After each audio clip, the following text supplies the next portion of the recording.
Look, we need to be doing more than talking. It can't just be words. There needs to be action.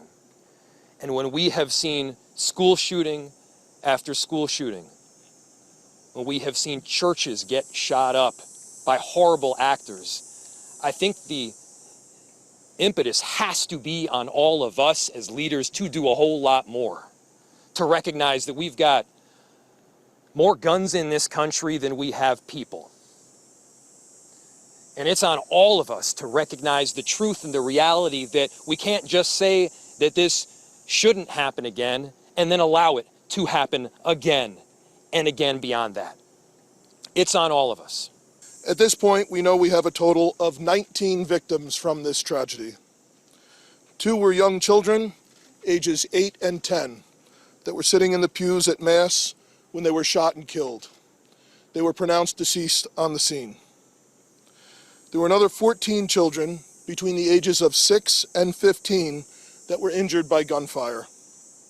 There were also 3 adults in their 80s that were parishioners here attending Mass that were also shot in this incident. The families of all of the children that have been affected have been notified.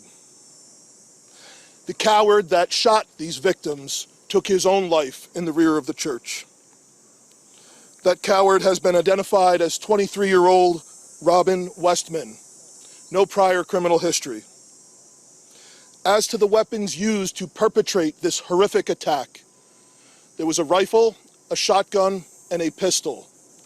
All 3 had been lawfully purchased by the shooter. At this stage, we believe that the shooter had acted alone. There is no indication of other suspects directly involved in carrying out this attack.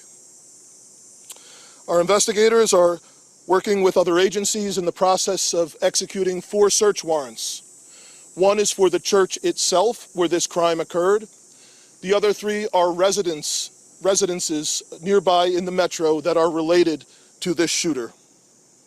Additional firearms are being recovered from those 3 residential locations as we speak. We are also aware of a manifesto that the shooter had timed to be released on YouTube. This manifesto appeared to show him at the scene and included some disturbing writings. That content has since been taken down with the assistance of the FBI, and it now remains under active review by our investigators. Within seconds of this situation beginning, our teachers were heroes. Children were ducked down. Adults were protecting children. Older children were protecting younger children. And as we heard earlier, it could have been significantly worse without their heroic action.